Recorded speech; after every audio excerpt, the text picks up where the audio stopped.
Justice et intelligence artificielle, une réforme devenue inévitable. Bonjour, je suis Charles-Henri, chroniqueur dissident. Depuis des siècles, la justice repose sur un principe simple: des faits, des règles de droit et des décisions humaines rendues en conscience. Mais aujourd'hui, ce modèle est sous tension. Pas à cause des magistrats, pas à cause des avocats, mais parce que la complexité du monde juridique a dépassé ce que des moyens exclusivement humains peuvent absorber.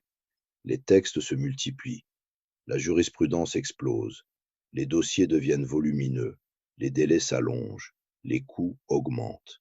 Le système judiciaire civil, commercial, administratif et social fonctionne à saturation.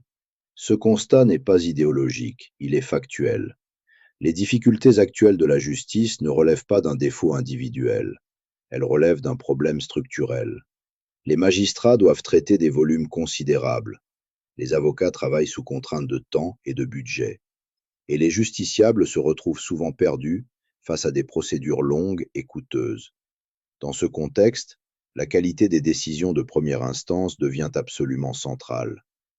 Or, lorsque les dossiers sont mal structurés, incomplets ou confus, le risque d'erreur factuelle augmente mécaniquement. Et lorsque l'erreur survient, la réponse est souvent la même: il suffit de faire appel.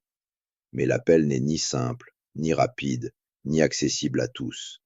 C'est ici qu'intervient une question devenue incontournable. Peut-on encore se passer d'outils d'assistance intelligents dans un système devenu aussi complexe?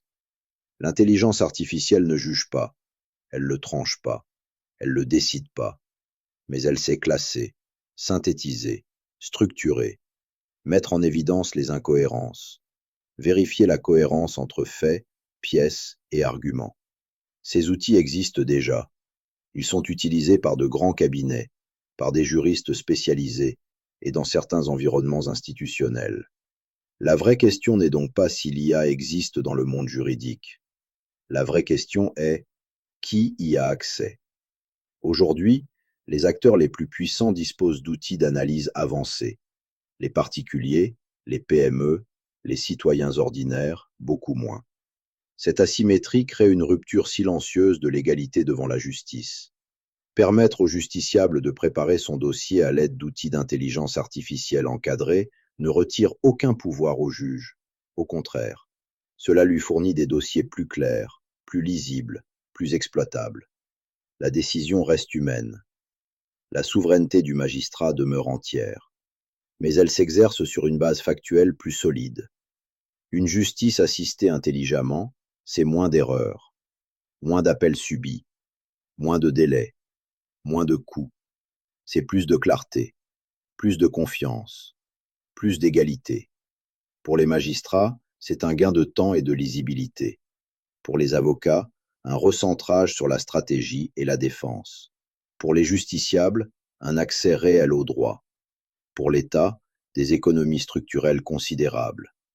Un tel changement ne peut pas être imposé. Il doit être débattu, collectivement, démocratiquement.